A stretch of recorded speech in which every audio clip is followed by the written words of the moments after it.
Mainly digger here. Can't dig outside. Can't detect outside. Everything is frozen. So I'm going to make a video about the top 10 facts of Waterville, Maine. If you haven't watched my videos before, please subscribe. Please watch. Please like or dislike or hit the bell. I'm from Waterville. I'm based out of Waterville. My home, my house, my family is in Waterville. I'm in Chambersburg, Pennsylvania right now doing military stuff, but that's not what this video is about. So I guess one of the top 10 factors of Waterville, Maine, if you're coming to visit there, is the economy. All Maine economy is based off of tourism. The only part of that Waterville sees from that is as people drive by, or people are driving up north. It's like a halfway point. It's pretty much in the center of the state, above Augusta, which is the capital city. But people stop off. There's a couple of hotels as you turn off the highway. There's a couple restaurants, fast food places that people that eat and they miss everything else. Waterville is a whole different place. It is something else. And if you just drive by, you're gonna miss it. You're not gonna enjoy it at all. And you really need to see it to enjoy it. It's a historical city that no one really knows about. Back in the day, back in the 18, 1900s, even the 1700s, even the 1600s, Waterville was a stopping point because of the waterways. The Kennebec River runs right through it. That's why there's mills there. That's why there's a whole bunch of historic things that have taken place there. Not really that no one knows about. So it's a stopping point because of the Teutonic Falls. I probably said that wrong. But I'm not really going the historic part of that because it's Native American and there's a long history there. It's a cool history. It's a long history. So it's a porting point where they would stop, get all their stuff, all their supplies, and then, because in the beginning it was about trade and fur trade. So they take their canoes or the boats and port them from one part to another to get away from the falls, because there's waterfalls. Teutonic Falls. So it became a stopping point and really big. At one point, there's a shipbuilder there for a couple hundred years. Different shipbuilders, same area, for 200 or 300 years, or 100 years, not 200 or 300. But that's how Waterville became Waterville. That's it. As it was a port stop, and there was a Halifax. It's where it's an old fort. I'll do another one on the forts in Maine, but that's an old fort, and it's hard to. It's not hard. It takes a long time to explain. But the economy in Maine or in Waterville is the colleges, the bars, pubs, and restaurants, and there's a couple stores, but that's about it, and the Hudamaki Mill. And then we're on to our next factoid. So next factor is the pubs and bars. I'm not a bar guy. I'm past the stage in my life where I'm like, let's go to the bar, dude. No, I go to the pub. It's very important. It's a culture thing in Maine and probably everywhere else. I don't know, but in Waterville, it's where you go to talk about your problems. Discuss it. You bring a friend, you tell them your issues, or the barkeep. You tell them your issues. That in church. Church is big, but that's another. But yeah, it's also where business is done. To this day, you can do stuff in a bar or in a pub where you negotiate deals. You talk about things. Just how it is. It's culture. Anyway. Beer is important. It's beer in pubs is important. My favorite pub in Waterville is probably Mainely Brews. It just because the atmosphere. You go in there and It's under an old post office. The post office doesn't work. It's not a working post office, but it's under the post office, like in the basement. It's dark, but like it's a good atmosphere. Like you go sit there, you go down there, you sit and you talk to people, buy people drinks, they buy you drinks, and you talk business, you talk your personal issues. It's fun. It's a good time. You know who's is more of a bar, but it's you know who's pub. Um, but it's small. They have pool tables. The only issue is when the college students are there, it gets loud. Like it's loud and crowded. But it's like it's a good place to go when the college students are there. Um, and then the rest of them, like I'll cover when I do restaurants, because they're not. It's a weird category. They're bars, but they're also restaurants, but they're not pubs. Like sports bars, there's two sports bars. I don't know the names. I'm not like I don't go to bars. Like I said, I go to pubs.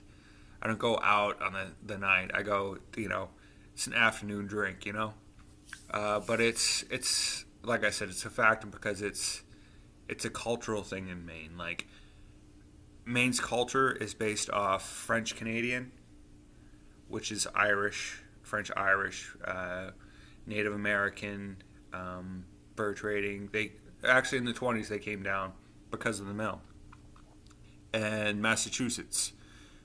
Also the Irish from Massachusetts, the English from Massachusetts, the a little bit of Scottish and a little bit of German, but they're not those aren't the fact like the main cultures. It's Irish, French, and Native American, and there's other there's subcategories in there too.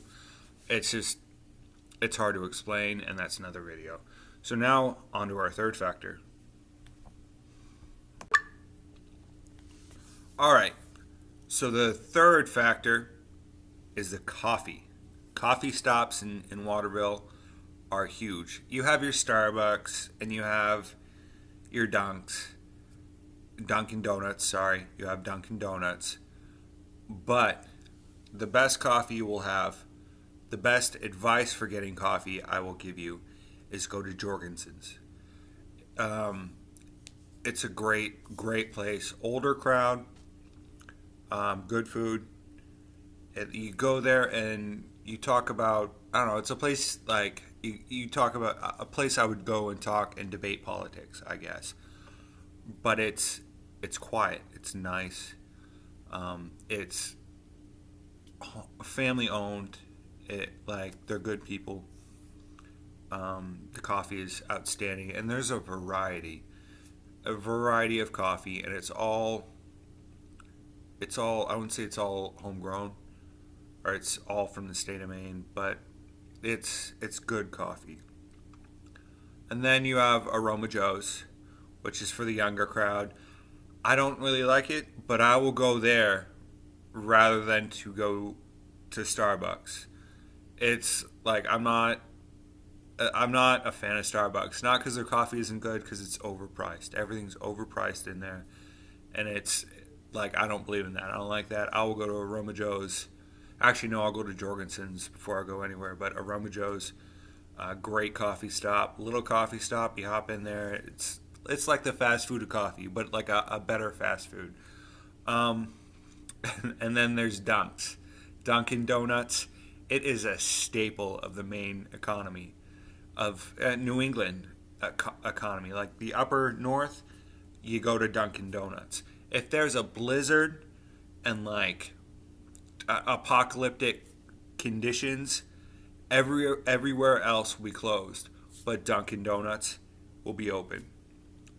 Cheap coffee, as you all know, but winter time, like the apocalyptic conditions, I will go walk to Dunkin' Donuts to get a decent coffee. In Waterville, in a small area of Waterville, there is four Dunkin' Donuts.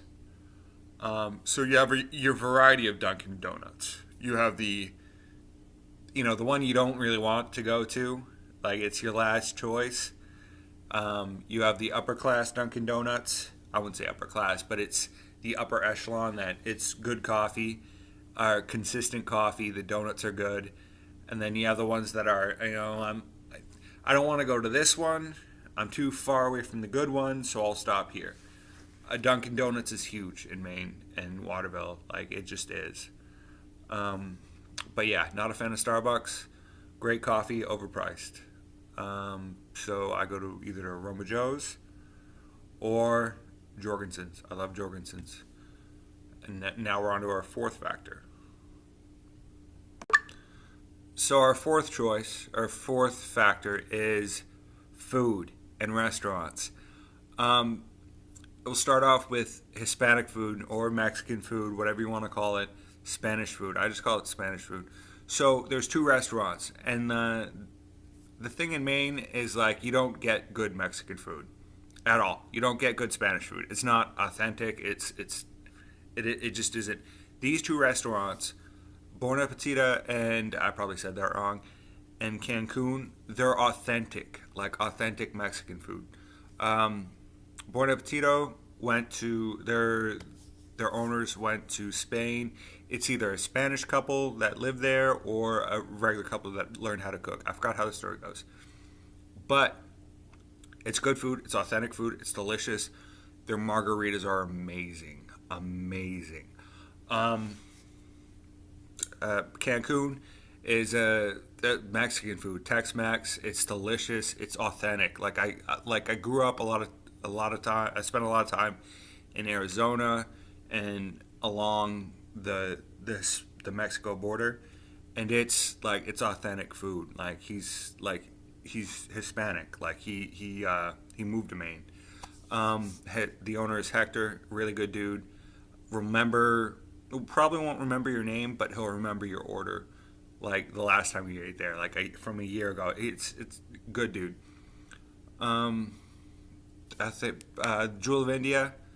It's Indian food. Like it's delicious, and it works in Maine, in Waterville. I don't know why, but it's delicious food, and it's one of my favorite places to go. There's a whole bunch of different restaurants in Maine or in Waterville that just they're good food. You think they're gonna last, and then they don't. I'm sorry if I've forgotten any restaurants in Waterville. There's a lot of good restaurants. Those are the ones that I go to and that stick out in my head. So now we're on the fifth factor.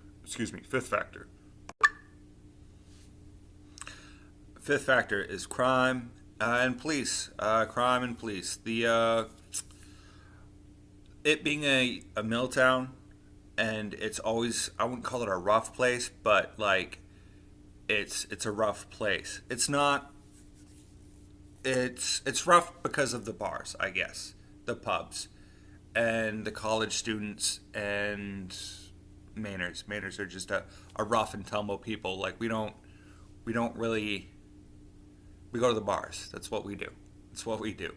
But it's still a great place, and it's not rough. Like it's not crime filled, and the reason that is because the Waterville PD. Great police department. They've gotten a lot of flack for their use of force, but there's a reason for that. Like Waterville has always been a hard town, I guess, and not, like I said, not a bad town. It's been a hard town. So their reaction is based off historical studies, historical issues that have affected the town. So my suggestion is, if you're being that drunk idiot and the police show up, just comply. That's all I got. That's all I got to say. They're going to use the correct amount of use of force that they need based off your reaction. And that's coming from my experience from working at a correctional facility. Like everybody they brought in for a reason. If they're all stoved up, there was a reason. Stoved up means beat up. Sorry, mannerism. There's a reason. Even if there was a lawsuit, it was investigated. Like the Waterville Police Department are always in the right. So don't be that drunk idiot. don't give them a reason, I guess. Great police department, a lot of respect to them, and that's my point on the crime. Crime and punishment. That's Maine. Like Waterville has the same crime issues as everywhere else, so it's not like that's my factor. So now we're on the sixth factor. So the sixth factor is the colleges and the college students. If you're coming for the tourism, like if you come during the college season, that's what you're gonna have to deal with is the college students. If you're going to the bar or the pub, it's gonna be rowdy on the weekends. It's just how it is. So you have three colleges: Central Maine Community College. I couldn't think of that earlier, which is a trade school, and it's an amazing trade school. It's not. I wouldn't call it cheap, but it's a community college, and it's worth the money that you put into. And they do more. It's more trades and more. It's a community college. Look into it. Great courses. Great school. Thomas College, which I went to for a year and a half, and then I went and joined the Army. Another great college. Great criminal justice program. It's a good time. It's a small but great college. And then you have Colby College. Colby students are a whole nother level of different in terms of people in Waterville. They bring a whole nother atmosphere to the Waterville area. And I mean, they're not all out-of-staters or flatlanders, as we call them, or foreigners, which we accept foreigners. Like, foreigners are good. They bring a different... I like people. I like different people. I like communities. But it's just weird because you'll start up a conversation with somebody and it turns out they're from China. And you're like, how did you get here? And they'll Colby College and stuff like that. It's just weird in Maine because you see diversity, but you don't see a lot of diversity. And I guess that's what happens is that the colleges bring in the diversity and different people. And that, along with that is the issues with diversity. There's not a lot of issues with diversity in Waterville. It's just like it's interesting to see how they react and how people react to different things in Maine, I guess, in Waterville. But yeah, so that's my sixth. Seventh factor is...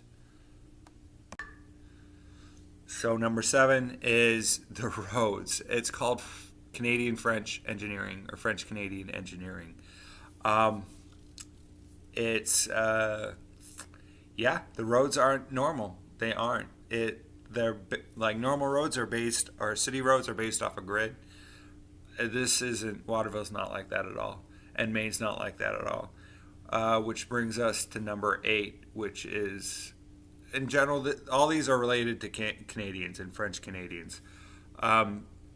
Number 8 is French Canadians. Like, they are just Canadians in general. Like, good people. We make a lot of jokes about them in Maine. And you gotta understand, like, the jokes are all based off in good humor. Because most, like, true Mainers are French Canadian. Like, they have relatives in France, or not France, in Canada. But yeah, they summertime they flock to Maine. They flock to the beaches. They flock to Waterville. My only issue with them is tip. You guys need to learn how to tip. I know it's not in your culture, but tip. So that brings us to 9, and I won't go in depth with this one, but this is all Canadian issues. When they go to the beach, like, the old men wear, like, the super, like, banana hammocks. Like, expect that. Like, it's weird, but expect that. There's not a lot of beaches in Waterville, or, like, ocean. There's not a lot of ocean, but there's lakes and stuff, which goes into number 10, which is the fishing, hunting, outdoor life. Outdoor life in Maine is big. Like, big, obviously. It's vacation land. Fishing is huge in Waterville. Well, not really in Waterville, but, like, you go outside of Waterville and you have the Belgrade Lakes. Inside of Waterville, you have the Kennebec River, huge fishing, sturgeon, and you can see them like it's crazy. You'll see them like come up, and they're like this prehistoric fish that comes out. It's crazy. Um, Bass, trout. You have Messalonsky Stream. Uh, Trying to think. Like it's fishing and the waterways have always been huge in Waterville and in Maine because that's how you get around. Hunting, not. I mean, hunting is huge, but it's not as big in Waterville as in other places.